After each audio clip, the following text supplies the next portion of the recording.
تیسرا اصلاح کا طریقہ یہ ہے کہ انسان اپنے دشمنوں سے اپنی اصلاح کروائے، دشمنوں سے معلومات لیتا پھرے کہ وہ میرے بارے میں کیا کہتے ہیں۔ جب پتہ چلے تو اپنے اوپر غور کرے کہ اگر وہ عیب اس کو اپنے اندر محسوس ہو رہا ہے تو اس کی اصلاح کرے، ورنہ دعا کرے کہ اللہ ایسا عیب میرے اندر نہ پیدا ہونے دے۔ آپ دیکھیں کہ ہم دعا مانگتے ہیں ہر نماز میں، اہدنا الصراط المستقیم،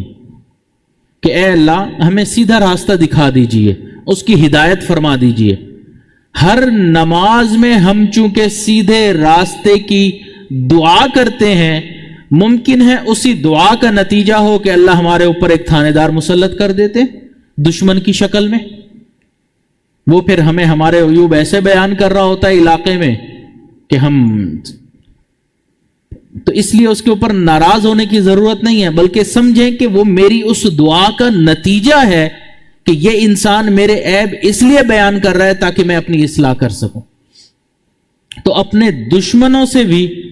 اپنے عیوب انسان کو پتہ کروانے چاہیے۔ حضرت رشید احمد گنگوئی رحمۃ اللہ علیہ آخری وقت میں موتیا بن آ جانے کی وجہ سے آنکھوں کی بینائی زائل ہو گئی تھی، لیکن جو اپنے طلباء تھے ان کو فرماتے تھے کہ جو دوسرے ہیں، غیر لوگ ہیں، میرے دشمن ہیں، انہوں نے میرے بارے میں جو کچھ لکھا ہے مجھے پڑھ کے سناؤ۔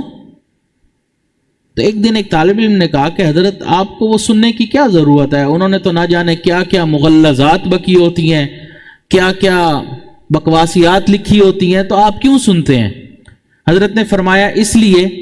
کہ میں اس لیے سنتا ہوں کہ اگر اس کے اندر کوئی بات ایسی مل جائے جو مجھے اپنی اصلاح کرنے کی ضرورت ہو تو میں اپنی اصلاح کر لوں۔ حالانکہ بینائی نہیں ہے، عمر کا آخری وقت ہے، لیکن تب بھی اس فکر میں ہوتے تھے کہ میرے اندر کوئی ایسا عیب ہے جو میرے دشمن پڑھ رہے ہیں، بیان کر رہے ہیں، تو میں ان کی اپنی اصلاح کروں۔ اور آج کل کے زمانے میں تو اس کا بہترین حل یہ ہے کہ انسان کوئی اپنی ویڈیو یا تصویر شیئر کرتا ہے تو اس کے کومنٹ میں جا کے دیکھ لے، پتہ چل جاتا ہے کہ کس نے کیا کچھ لکھا ہوا ہوتا ہے۔ تو اگر اس کے اندر کوئی ایسی چیز نظر آتی ہے کہ جو اصلاح والی ہے تو انسان اپنی اصلاح کر لے۔ حضرت بایزید بستامی رحمت اللہ علیہ سے ایک شخص ایک مرتبہ جا رہے تھے تو کسی خاتون نے کہہ دیا کہ اے بدکار انسان، اے ریاکار انسان، تو حضرت نے فرمایا کہ تو پہلی عورت ہے جس نے مجھے پہچان لیا کہ میں ریاکار ہوں۔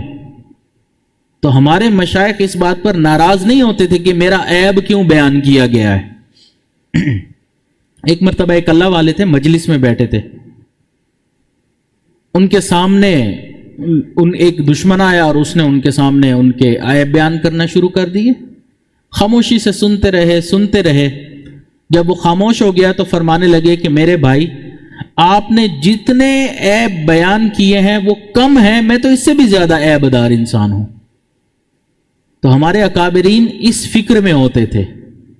تو اس لیے اپنے دشمنوں سے اپنی اصلاح کروانے کا ایک طریقہ ہے۔